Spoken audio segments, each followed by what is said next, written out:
जय श्री राम। आइए आज बात करते हैं पितृदोष और प्रेत दोष के बारे में। प्रेत दोष क्या होता है, पितृदोष क्या होता है, इन सब बातों के विषय में आज आपसे चर्चा करते हैं। जो लोग कहते हैं कि हमारे तो पितर नहीं हैं, देखिए एक बात आप ध्यान से सुन लीजिए, ऐसा कोई भी इंसान नहीं जिसके पितर नहीं होते, क्योंकि सबसे पहले जो पितर हैं वो भगवान आदि नारायण हैं। क्योंकि भगवान नारायण से ही इस चराचर जगत की उत्पत्ति हुई है, इसलिए सबसे जो बड़े पितर हैं, सबसे प्रथम जो पितर हैं, सबके पूजनीय हैं, वो आदि भगवान नारायण हैं।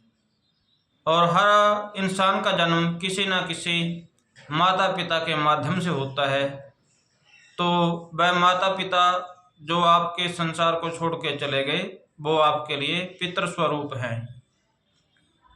और भी चाचे ताऊ जो बड़े बुजुर्ग हैं, हमारे घर के वृद्ध परिजन हैं, वह लोग भी हमारे पितरों में आते हैं। प्रेत कौन होते हैं? जो लोग कम आयु में इस संसार को छोड़ जाते हैं या किसी दुर्घटनावश जिनकी मृत्यु हो जाती है, अथवा कोई जहर खा के मर जाता है या जल में डूब के मर जाता है। जिन लोगों की सांसारिक वासनाएं पूर्ण रूप से तृप्त नहीं होती और अपनी आयु को बिना भोगे यहाँ से इस संसार को छोड़ के चले जाते हैं, तो वह लोग प्रेत योनि को प्राप्त होते हैं। तो इस प्रकार से प्रेत और पितर में यह मुख्यतः अंतर है।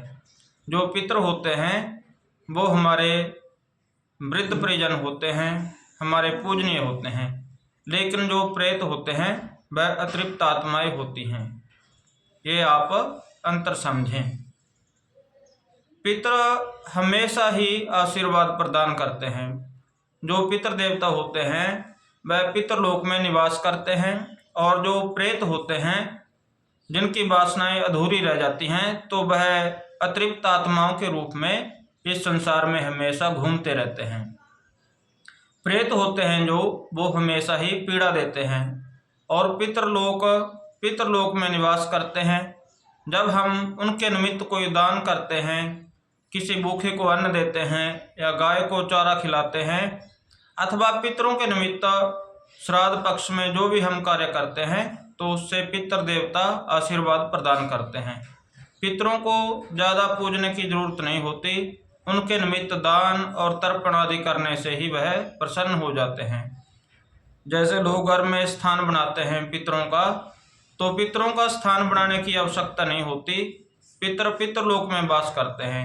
जो मुख्यतः लोग स्थान बनाते हैं, जैसे हर खेत खिलानों में आपने देखे होंगे कि स्थान बने होते हैं पितरों के नाम पे, तो यह जो स्थान होते हैं यह प्रेत आत्माओं के होते हैं। क्योंकि जो लोग बिना संतान के गुजर जाते हैं या जैसे ओत चले जाते हैं इस संसार से, तो वह अतृप्त आत्माएं बार बार किसी को आके परेशान करती हैं या किसी के शरीर में प्रवेश करके अपने लिए स्थान मांगते हैं, वंश की वृद्धि रोक देते हैं। तो ऐसे जो प्रेत होते हैं वो पीड़ा देते हैं, और इसको हम पितृदोष ना कह के प्रेत पीड़ा कहते हैं। प्रेत हमेशा पीड़ा देता है।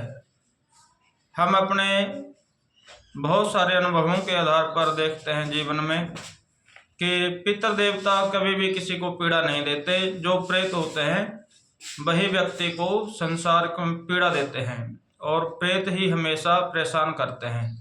इसलिए प्रेत और पितर में आप अंतर समझें। जो प्रेत होते हैं उनका शुद्धिकरण किया जाता है, जैसे नारायण बलि या त्रिपिंडी श्राद्ध के द्वारा।